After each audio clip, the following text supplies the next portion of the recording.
태초에 신비가 흐르는 곳, 울산 태화강 상류의 대곡천입니다.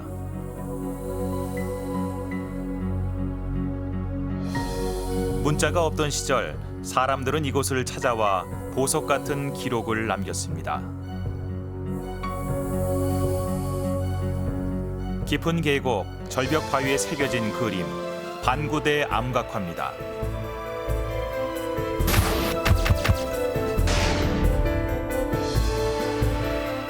거기엔 흥미진진한 고래 바다가 숨쉬고 있습니다.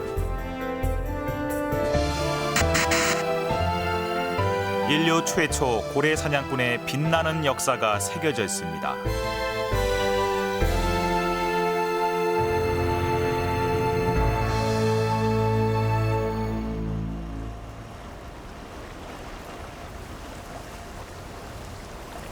반구대 암각화는 대곡천이 흐르는 굽이진 계곡에 자리 잡고 있습니다. 야트막한 산으로 둘러싸여 있어서 아늑한 곳입니다.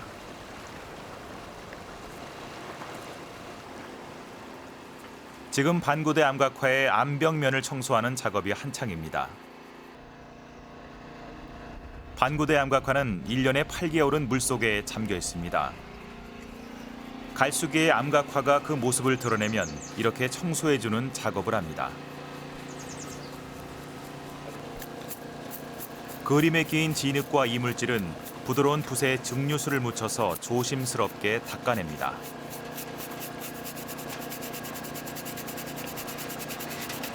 이게 진흙이 지금 쌓인 겁니다. 그래서 이걸 닦아보면 이렇게 해서 이게 흙 같은 거품이 나는데 이게 바로 진흙이 묻은 상태로서 이거 지금 세척하고 있는 중입니다. 물에 오래 잠긴 탓에 이렇게 정기적으로 청소해주지 않으면 반구대에 새겨진 그림을 알아볼 수가 없습니다.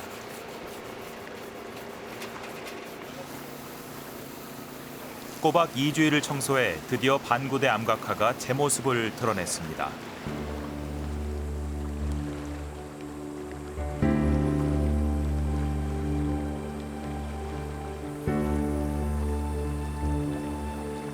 반구대 암각화는 절벽 바위 중 가장 넓고 평평한 바위 한 면에 새겨져 있습니다. 바위의 높이는 3m, 넓이는 6m에 이릅니다. 바위에 새겨진 그림은 290여 점. 한 바위면에 이렇게 많은 그림이 새겨진 것도 드뭅니다. 바위의 그림은 주로 중앙에 집중적으로 새겨져 있습니다. 주로 바다 동물과 육지 동물을 그렸습니다.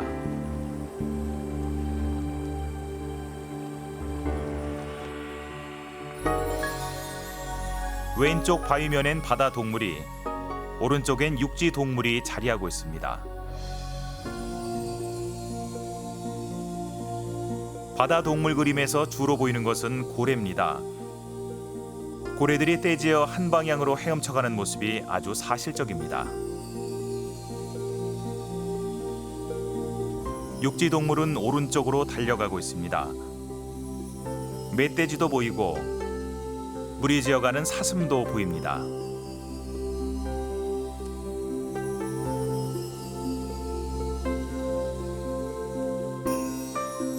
동물뿐 아니라 사람의 모습도 있습니다. 이 얼굴상은 선사인들이 호신용으로 몸에 지니고 다녔던 탈을 그린 것입니다. 초식 동물에서 맹수까지 다양한 동물들이 반구대 암각화엔 등장하고 있습니다. 바위에 새겨진 그림들은 금방이라도 살아 움직일 듯합니다. 반구대 암각화를 새긴 당시의 자연 환경과 생활상을 반구대 암각화는 생생하게 전해주고 있습니다. Puisqu'il y a plus de 200 gravures, avec des thèmes très intéressants. Il y a des baleines, il y a des poissons. On voit les préoccupations, les idées des gens qui, il y a plusieurs milliers d'années, ont fait ces dessins. Donc on a là la vision directe des pensées, des croyances, des religions de ces hommes préhistoriques. Donc c'est important. 세계 암각화 역사상 이만한 가치를 지닌 작품이 희귀하다는 점에서 우리나라가 세계의 어깨를 견줄 수 있는 암각화라는 점에 굉장히 중요성이 있다, 이렇게 말씀을 드릴 수가 있겠습니다.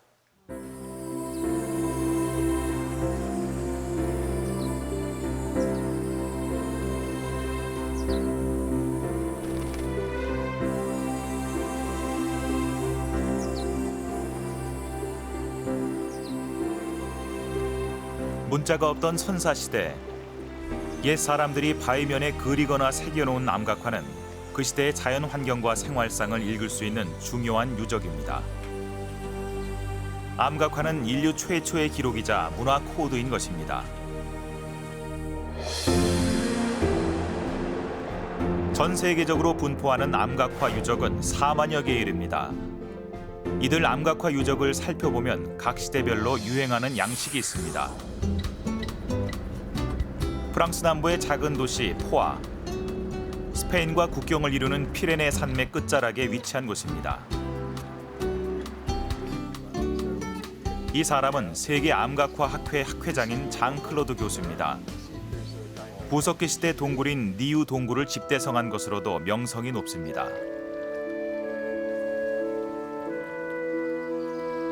이곳은 그의 연구를 토대로 니우 동굴을 복제해 만든 야외 박물관입니다.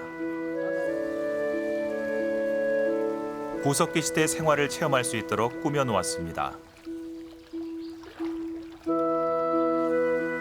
실물과 똑같이 복제한 동굴 바닥에는 구석기 시대의 곰 발자국이 선명하게 찍혀 있습니다.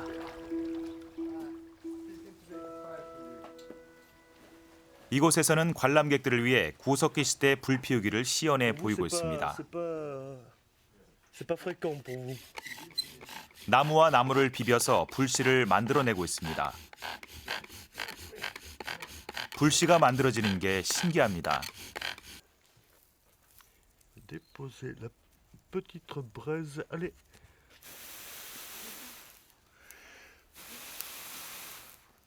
Très humide l'herbe. Hein.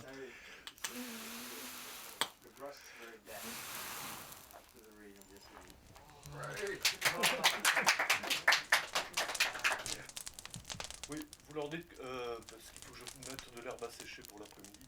Je vais. 니우 동굴 벽화는 수치로 그린 그림입니다. Some in the caves, some are drawn with 구석기인들처럼 charcoal. 수치로 그림을 그려볼 수 있게 공간을 만들어 놓았습니다. It preserve long time for long time. There.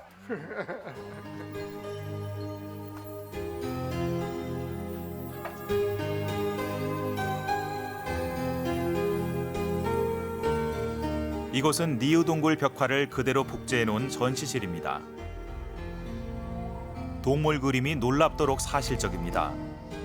이 동굴 벽화가 발견되었을 때 고고학자들은 구석기인이 그린 그림이라는 사실을 믿으려 하지 않았습니다.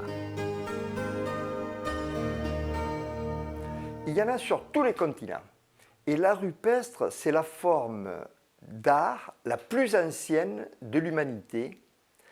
Et c'est la seule qui nous soit parvenue, intacte, plus ou moins intacte, depuis des milliers d'années.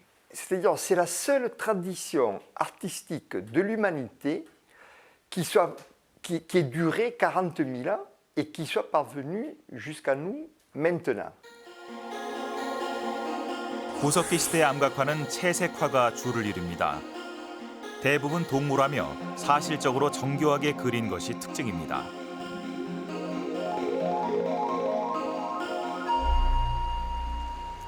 이곳은 알프스 산맥 남쪽 끝에 위치한 프랑스의 작은 시골 마을 땅뜨입니다.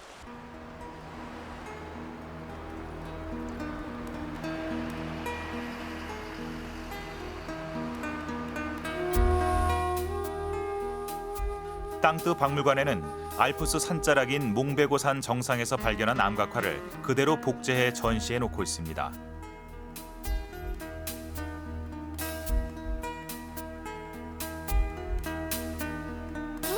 수만 개의 바위에 3만 8천여 개의 그림이 새겨져 있는 몽베고 암각화.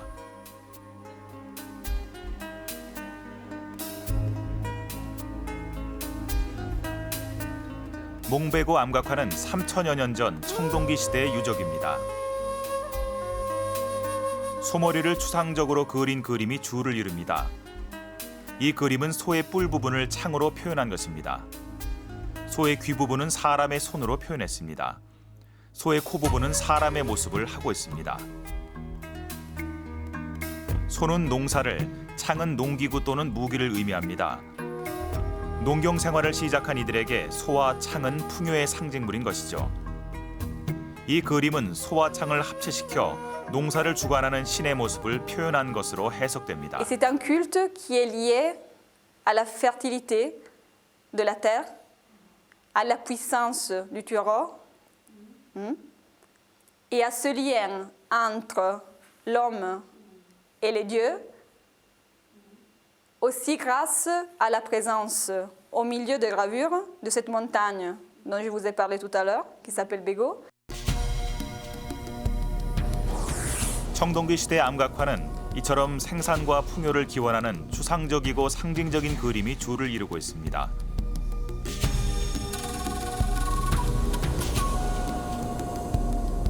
암각화의 제작 시기는 보통 주변에 관련된 유적과 그림의 양식으로 유추합니다. 구석기 시대는 사실적인 동물화가, 신석기 시대는 사냥의 구체적인 행동이, 청동기 시대는 추상화가 일반적인 양식입니다. 그렇다면 반구대 암각화의 제작된 시기는 과연 언제일까요?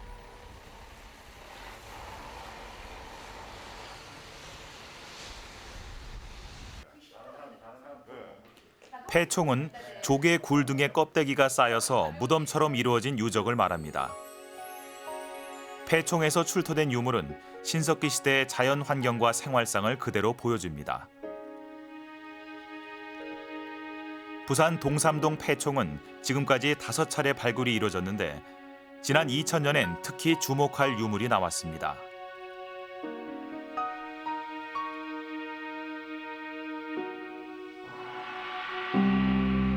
바로 지름 38cm에 달하는 고래뼈입니다.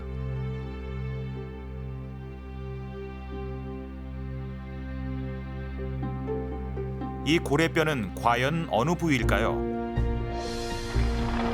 굵은 마디로 이루어진 고래 척추뼈에 연결하자 정확하게 일치합니다. 바로 고래 척추 마디인 것입니다.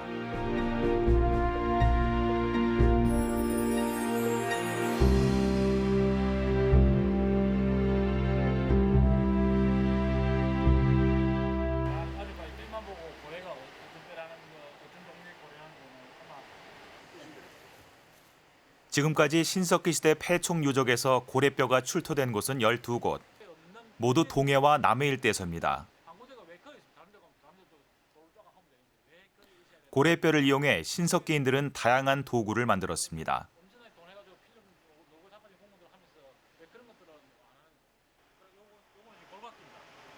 이 둥근 고래뼈는 과연 어떤 용도로 쓰였을까요? 토기의 밑바닥에 고래 척추 축판의 흔적이 이렇게 오목한 요철 내리니까 토기 밑바닥 찍힙니다. 고래뼈가 생활 도구로 사용됐다는 것은 신석기인들이 그만큼 고래와 가까운 삶을 살았다는 증거입니다. 신석기 전기간에 걸쳐서 고래뼈들이 많이 출토가 되고 그런 고래뼈를 이용해서 각종 도구를 만든다는 이야기는 결국은 당시에 신석기인들이 적극적인 포개 활동을 통해서 획득된 고래를 이용해서 식량 자원으로서 이용도 하기도 하고 그 잔재물을 도구로 이용했다라고 보는 것이 합리적입니다.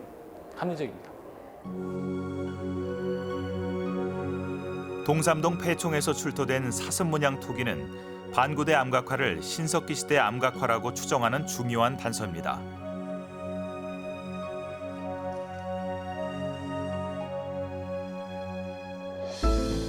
이것은 반구대 암각화에 새겨져 있는 사슴입니다.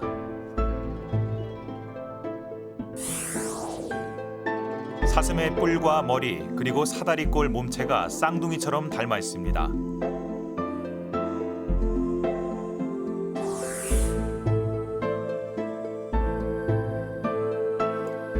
그림의 양식이 일치한다는 것은 그 제작 시기가 같다는 것을 말해주는 유력한 증거입니다.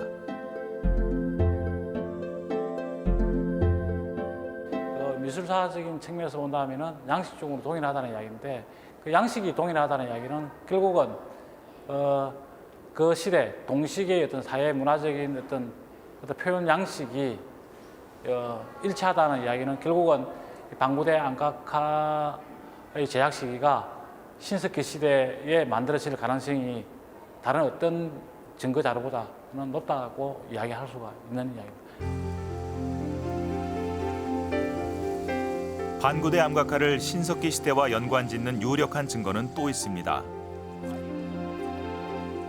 지난 2005년 비복리 폐총에서 고고학계에 관심을 집중시킨 중요한 유물이 출토됐습니다. 배로 추정되는 나무 조각이 바로 그것입니다.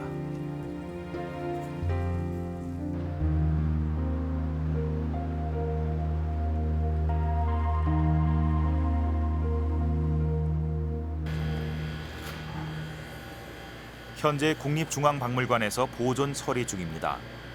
물에 있을 때하고 딱 꺼내졌을 때 공기하고 배로 추정되는 나무 조각의 크기는 3m에 이릅니다. 그때 굵은 통나무를 반으로 잘라 속을 파낸 형태로 배 바닥 부분으로 추정됩니다. 그 인물은 없어져 버리고 그래서 그런 아까 인력 부분도 상당히 저희들한테는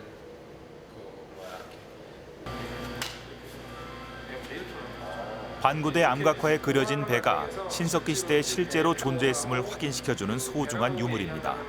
각도가 상당히 중요하지 않습니까? 그 가공된 각도 이제 이런 선미라고 이제 뒷부분으로 생각되는 이게 중첩돼서 나온 부분들을 다시 이제 원형 위치에다 보관했을 때 길이가 한 3.1m가 넘는 것으로 지금 3D 결과 나왔고요. 그다음에 원주인 경우는 그러니까 지름이죠. 지름인 경우는 맨 이 두꺼운 편을 기준으로 했을 때 한 1.5m 이상 나오는 것으로 지금 판단됩니다.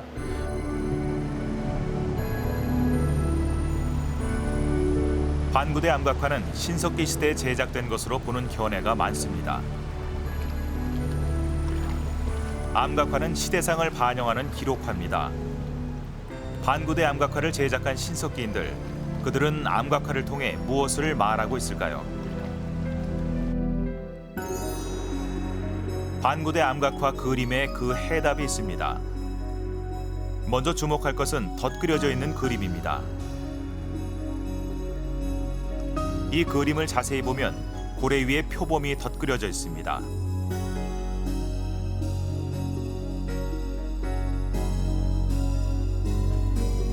이 그림은 고래 위에 사슴이 덧그려져 있습니다. 고래가 육지 동물보다 먼저 그려졌다는 것을 보여주고 있습니다. 수백 점의 그 동물이라든가 식물이라든가 인간이라든가 여러 가지 물상들이 한꺼번에 다 새겨져 있는데 이것은 시대별로 그 아래 시대에서부터 위 시대까지 몇 세기에 걸쳐서 남긴 그런 것을 잘 보여주는 작품이기 때문에 아마도 이런 것은 세계에서 유래가 거의 없다고 이렇게 확신을 합니다. 이 그림을 보면 고래 그림에도 시차를 두고 그려졌다는 점을 알 수 있습니다. 한 고래 지느러미가 다른 고래의 머리를 침범하고 또 그 고래의 지느러미가 선으로 그려진 고래의 머리를 침범했는데 결국 가장 먼저 그려진 것은 사람들이 탄 배가 고래를 잡아 끌고 가는 이 그림입니다.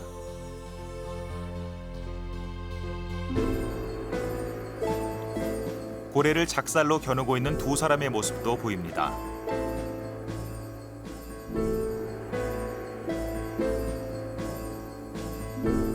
가장 이른 시기인 신석기 시대 고래 사냥꾼, 그들은 어떻게 고래 사냥을 했을까요? 반구대 암각화엔 고래를 잡는 모습이 과정별로 자세하게 그려져 있습니다.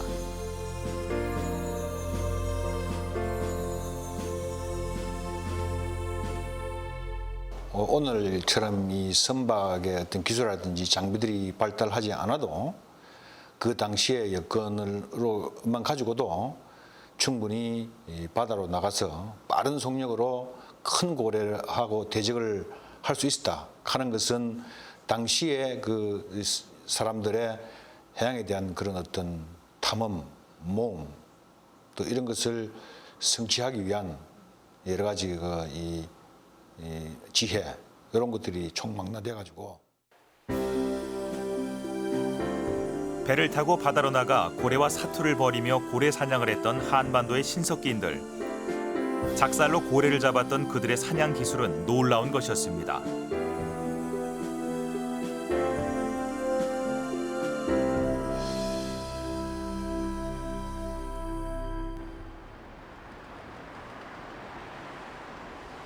이곳은 뛰어난 조선술과 항해술을 자랑하는 세계적인 해양국가 노르웨이입니다.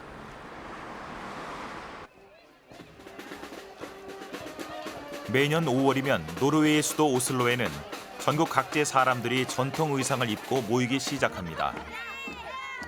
독립을 기념하는 노르웨이의 최고 축제를 즐기기 위해서입니다. I don't think I can say anything else. I would say that Norwegians are outgoing once you get to know them. We are famous for exploring the world, both Amundsen, Heyerdahl, Nansen. 바이킹의 후예라는 것에 노르웨이인들은 남다른 자부심을 가지고 있습니다. 노르웨이는 고래 사냥으로도 유명합니다. 다른 나라에 비해 고래고기 전문 식당도 노르웨이에는 많습니다. 지금 주방장이 고래고기 요리를 준비하고 있습니다.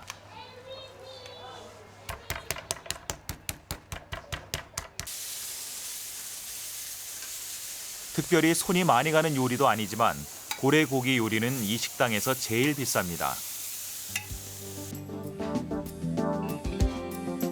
현행 국제법상 한정된 양의 포획을 허용한 몇 나라를 제외하고 살아있는 고래를 잡는 것은 불법입니다. 때문에 전 세계적으로 고래고기를 찾는 수요에 비해 공급량이 부족합니다.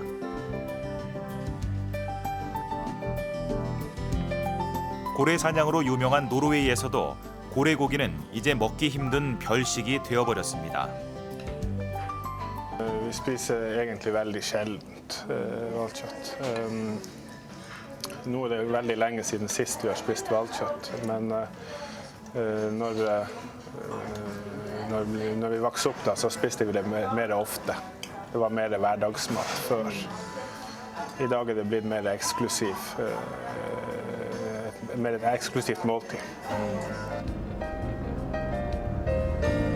피오르드 관광의 대표적인 명소인 산내 피오르드입니다. 산내 피오르드는 노르웨이의 대표적인 포경항이기도 하죠. 노르웨이는 근대 포경업의 선두주자입니다. 고래 사냥 기술의 혁신으로 고래 사냥의 수공업 시대를 마감하고 산업화 시대를 연 주인공입니다.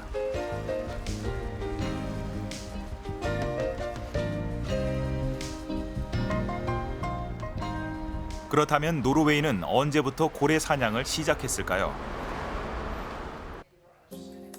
이곳은 유럽에서 유일하게 고래 사냥의 역사가 전문인 박물관입니다. 특이하게도 고래 사냥이 근대화되기 이전 역사관에서는 노르웨이인들이 아니라 주로 북극해 이누이트족의 고래 사냥법을 상세하게 소개하고 있습니다.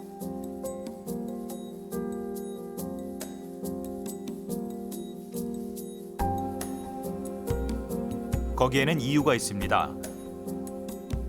근대 이전 노르웨이의 고래 사냥 역사에 관한 기록이 전혀 없기 때문입니다. 노르웨이의 고래 사냥에 관한 최초의 기록은 18세기에 그려진 이 그림입니다. 이 그림도 노르웨이인이 아니라 이누이트족이 고래 사냥하는 장면을 보고 그린 것입니다.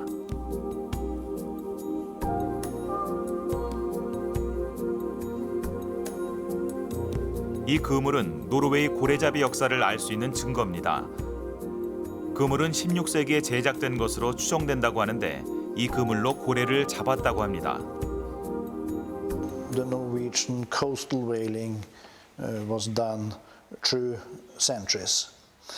The whales came into the bays and they used this net to catch it inside the bay. 노르웨이는 16세기에 이르러서야 연안에서 그물로 고래를 잡았다고 합니다. We are quite sure that it goes even further back in time. 노르웨이와 어깨를 견줄 정도로 포경업이 발달한 일본은 12세기에 이르러서야 작살로 고래 사냥을 하기 시작했습니다.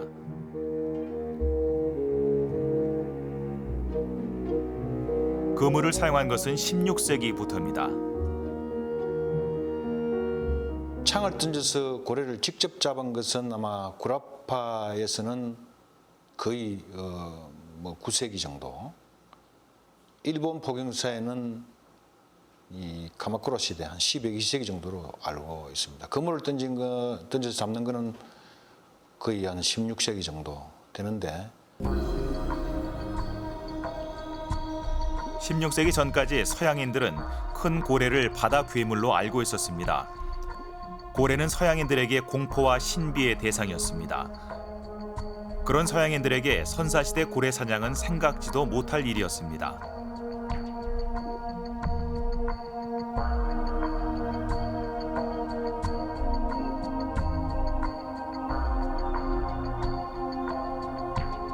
They might catch them, but I think it was more like a passive kind of catching. Taking or using those drifting ashore. They could go out in the boat, of course. We see the boats here. They could perhaps wound an animal, and when it drifted ashore, they could use it. But I don't think they had the proper harpoons with a rope and was able to fetch the whales in these early times. I don't think that. 지난 2004년 영국의 BBC 방송에서는 세계를 놀라게 한 기사가 보도됐습니다. 인류 최초의 고래 사냥이 신석기 시대 한반도에서 시작됐다는 것입니다. 전 세계 학계의 이목이 집중된 가운데 반구대 암각화는 세계 포경의 역사를 다시 썼습니다.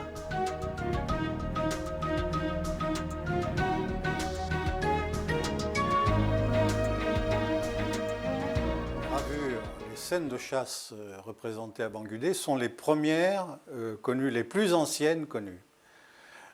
Parce qu'on a quelques scènes de chasse norvégiennes qui sont beaucoup plus récentes. Et donc Bangudé marque vraiment, on est sûr que ça marque le début de la chasse à la baleine dans le monde, dans l'état actuel de nos connaissances, bien entendu.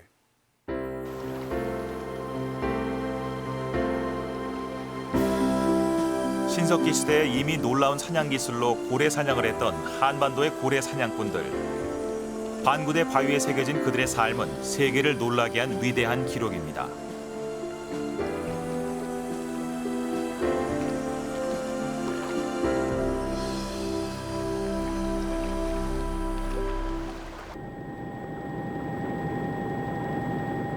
반구대를 돌아나가는 태화강은 이곳 울산만에서 동해와 만납니다.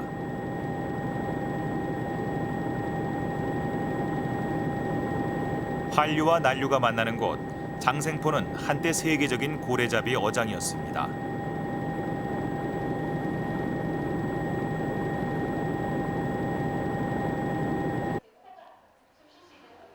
이곳엔 고래잡이가 얼마나 성했는지를 말해주는 흔적들도 고스란히 남아 있습니다.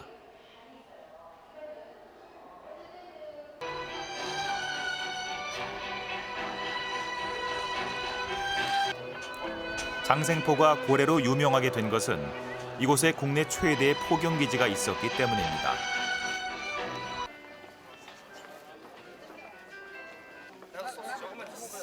고래고기는 장생포의 명물입니다.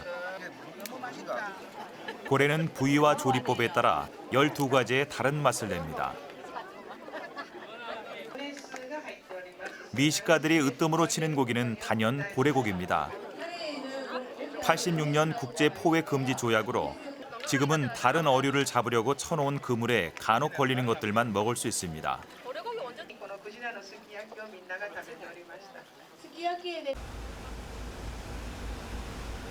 바다로 나가면 고래를 볼 수도 있습니다. 그런데 주목할 점이 있습니다. 반구대 암각화는 여기서 26km 떨어진 내륙에 있다는 점입니다. 그렇다면 반구대 암각화를 새긴 사람들은 이곳까지 나와서 고래를 잡은 걸까요?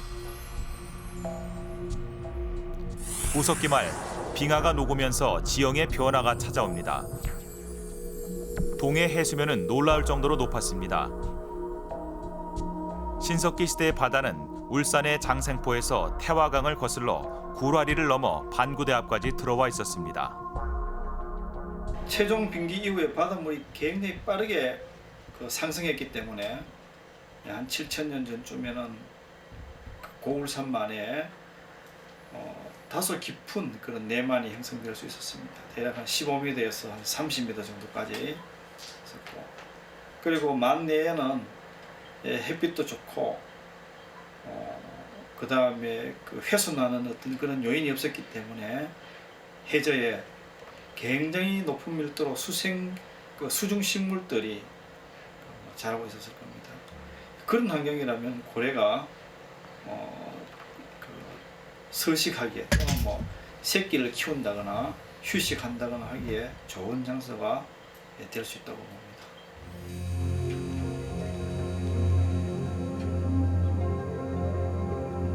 암각화에 그려진 바다동물은 모두 절반 이상이 고래 그림입니다. 그런데 고래 그림들을 자세히 보면 모양이 조금씩 다르게 그려져 있습니다. 놀랍게도 고래는 분류학적 형질을 강조하여 종의 식별이 가능하게 그려져 있습니다.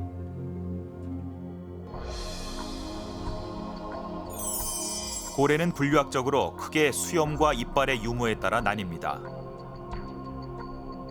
귀신고래입니다. 몸 색깔이 회색이고 목 아래 깊고 짧은 주름이 3개에서 5개 있는 것이 특징입니다.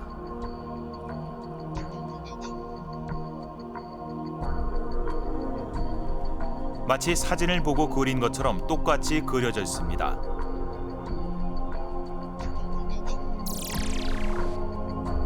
혹등고래입니다.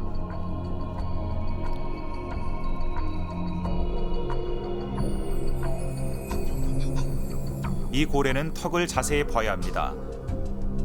위턱이 넓고 평평한 것이 이 고래의 특징입니다. 아래턱에서 항문까지 줄지어 있는 폭넓은 주름도 다른 고래와 다른 점입니다.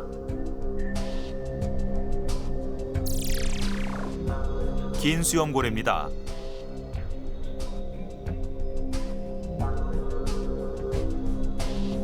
몸체는 땅딸막하고 머리가 크며 밑턱이 아치 모양으로 크게 휘어져 있는 것이 다른 고래와 구분되는 점입니다.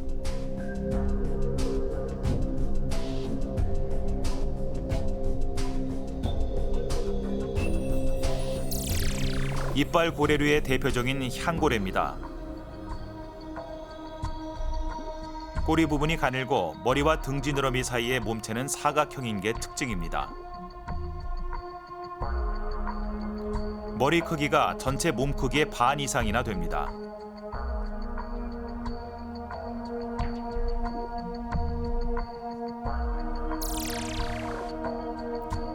범고래는 등과 배가 흑백으로 구분되는 게 뚜렷한 특징입니다.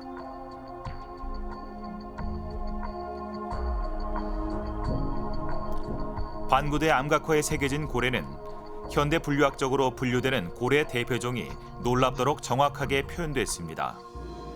반구대 암각화는 가장 이른 시기에 만들어진 인류 최초의 고래 도감이라고 해도 과언이 아닙니다. 반구대 암각화의 그림에는 놀랍게도 18세기에 그 스웨덴의 그 생물 분류학의 창시자 린네가 이 창시했던 이 고래류의 분류 키가 모두 들어 있습니다. 한눈에 봐도 저 고래는 무슨 고래라라고 이름을 알 수 있을 정도로 그렇게 자세하게 그 분류학적으로 그려졌다.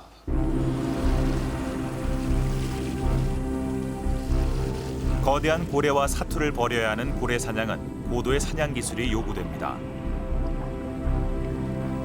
한반도의 신석기인들이 그 기술의 정점에 설 수 있었던 것은 고래에 대한 과학적인 지식이 있었기에 가능한 일이었습니다.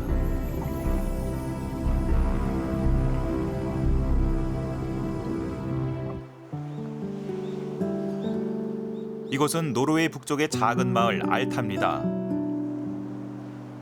세계 문화유산인 알타 암각화로 더 유명한 곳이죠. 알타 암각화는 피오르드 바닷가 언덕 3km에 줄지어 있는 80여 개의 거대한 바위 위에 새겨져 있습니다.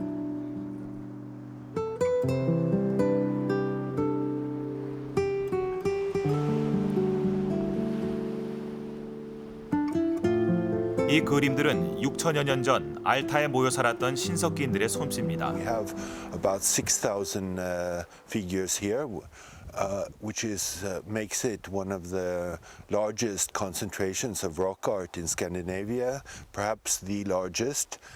And we have about 80 panels. This here is one panel, and there are about 80 of those in Alta with rock carvings, and so each of them has many figures on it.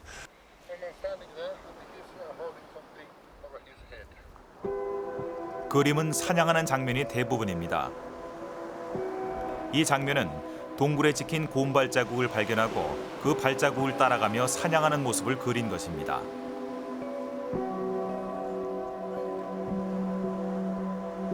알타 암각화엔 수렵 생활을 주로 하며 살았던 당시 신석기인들의 생활상이 생생하게 표현됐습니다. That it goes back so many years and tells us more about the people that lived at that time. So I'm sure the more we go on with the ages, the more they'll have more details about a primitive people and how they thought, how they lived. And Very interesting. And it gives you an insight into how the people lived many thousands of years ago. Yes.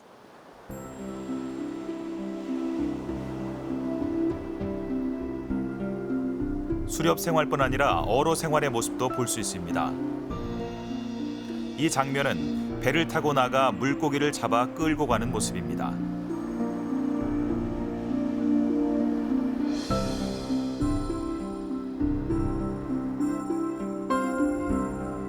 물고기 그림들 중에서도 눈에 띄는 것이 있습니다. 바로 고래입니다. We think this is a whale here, and that it is a hunchback whale. Hunchback whale. A whale which has a hump on its back, and therefore is given that name. 혹등고래를 그린 것이라고 하는데 그냥 보기에는 보통 물고기처럼 보입니다. 고래를 그린 선사시대 암각화 중에서 반구대 암각화를 제외하고는 고래의 종류를 한눈에 알 수 있게 그린 그림은 그 어디에도 없습니다.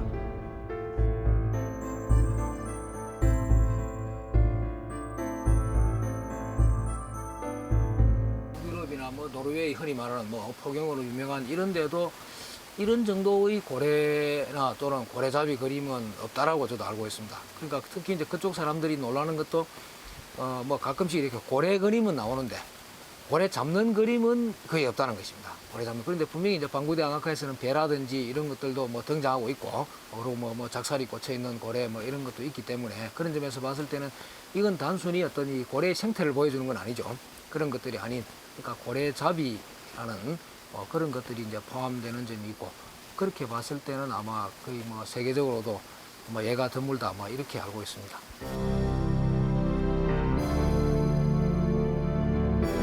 반구대 암각화는 세계를 감탄시킨 과학과 문화의 총체인 것입니다.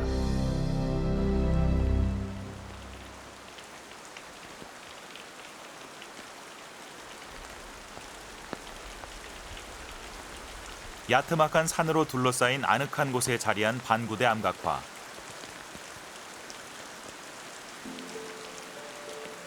반구대 암각화를 제작한 신석기인들은 왜 이 바위에 그림을 새겼을까요?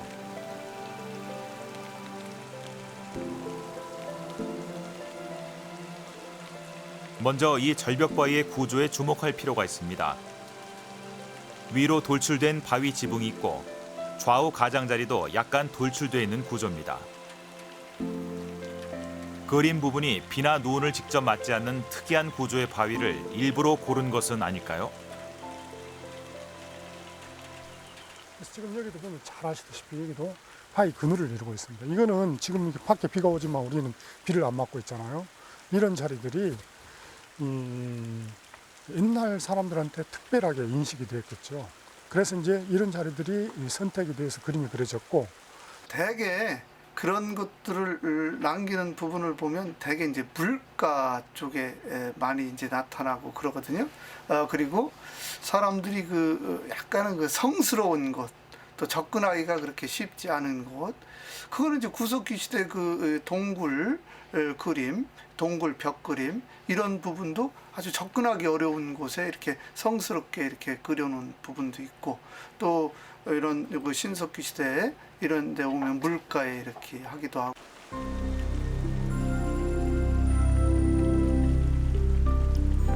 암각화를 제작한 신석기인들은 이곳을 성스러운 곳으로 여긴 듯합니다. 그렇다면 이 장소에 암각화를 새긴 특별한 이유가 있었을까요? 그 단서는 반구대 바위에 그려진 그림 중에서 제일 윗부분에 있습니다. 떼져 있는 고래 무리들 위에 그려져 있는 사람입니다. 무릎을 구부린 채 두 손을 모으고 있는 이 사람은 제례를 올리고 있는 제사장으로 추정됩니다.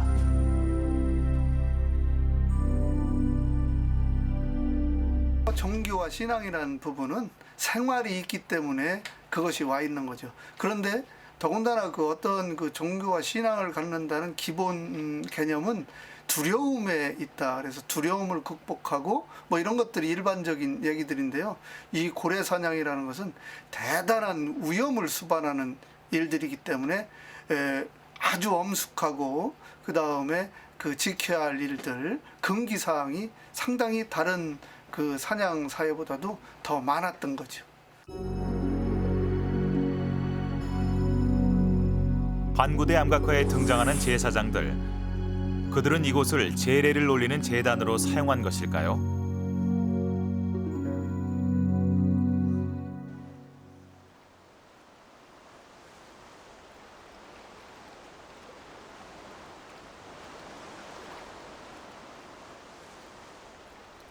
우리는 실험을 통해 확인해 보기로 했습니다.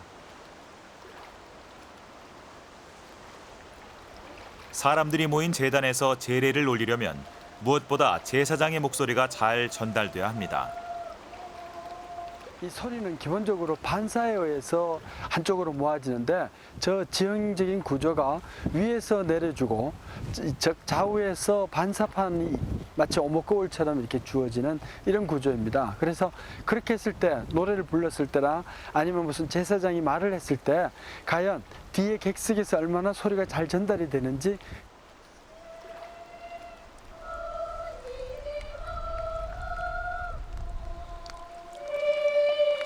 합창을 했을 때 반구대 암각화 앞에서 나오는 소리의 크기는 어느 정도인지 측정해 보기로 했습니다.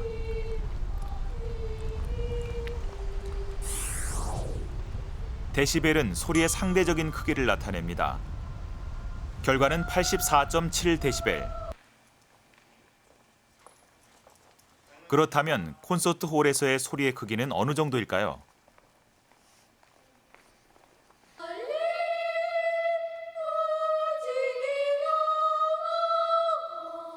콘서트 홀은 객석을 향해 소리 전달이 가장 잘 되는 구조로 지어진 공간입니다.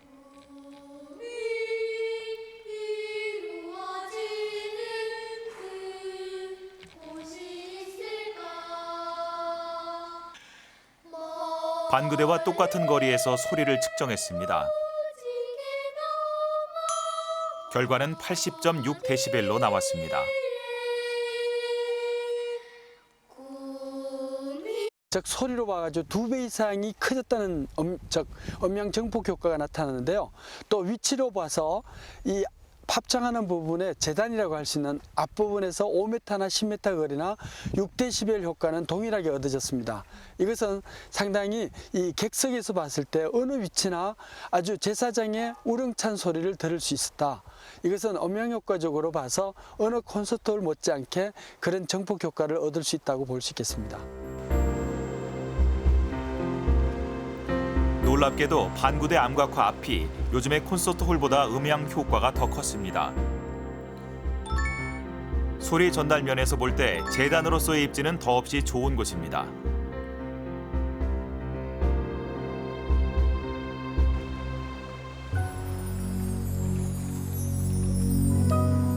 우리는 또 한 가지 실험을 해보기로 했습니다.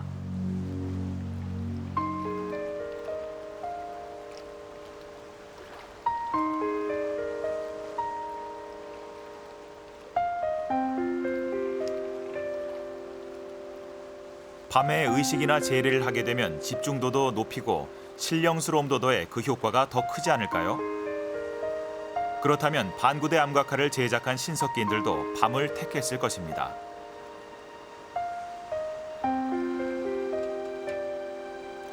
어두운 밤, 빛을 비추면 반구대 암각화의 또 다른 면이 보입니다.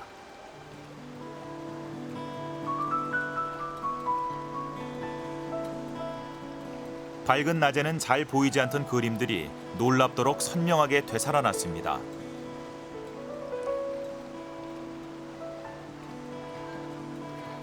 바위에서 금방이라도 튀어나올 듯 그림은 생동감이 넘칩니다.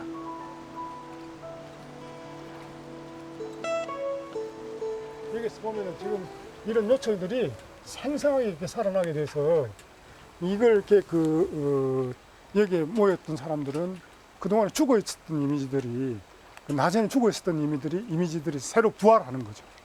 그래서 이제 그 선사시대 사람들한테는 또 특히 중요한 게 뭐냐면 이런 이미지들이 이런 이미지들과 실제 동물들 혹은 실제 어떤 이렇게 고래라든지 거북이라든지 이런 것들하고 이 이미지들을 동일시했기 때문에 이것들을 마치 살아있는 것으로 인식했다고 이렇게 볼 수가 있죠. 그렇기 때문에 이미지들은 훨씬 이렇게 이 한쪽 측면에서 비춰지는 이미지들은 훨씬 더 생동감을 주는 거죠. 보는 사람들한테. 의식과 제례를 올리기 위해 이보다 더 좋은 제단이 있었을까요?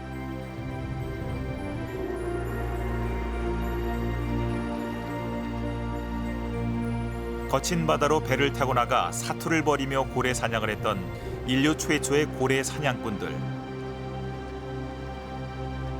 반구대 암각화엔 안전과 풍요를 바라는 그들의 간절한 기원이 담겨 있습니다.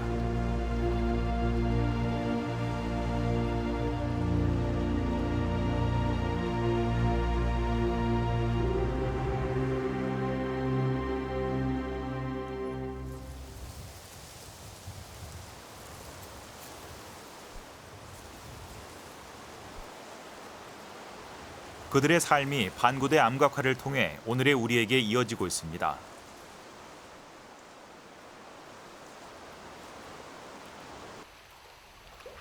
반구대 암각화를 보러 온 이 사람들은 한국은행과 조폐공사의 직원들입니다. 10만 원권 화폐 도안을 위해 현장 실사를 나온 것입니다.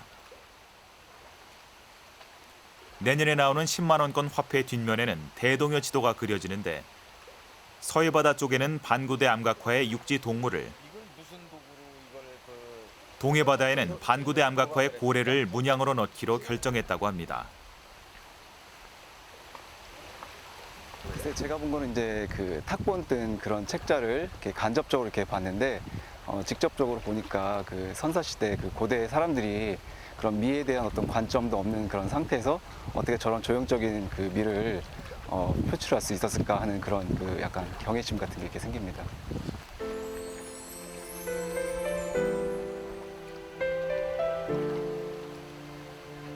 반구대 암각화의 세계적인 가치에 또다시 세상이 주목하기 시작했습니다. 인류 최초의 고래 사냥꾼인 한반도의 신석기인들. 놀랍도록 과학적인 관찰력으로 서양 과학보다 수천 년 앞서 고래 도감을 만들었습니다. 수천 년 앞선 기술의 고래 사냥법은 세계가 인정한 그들만의 자랑입니다. 그런 그들의 삶과 기원이 새겨진 반구대 암각화.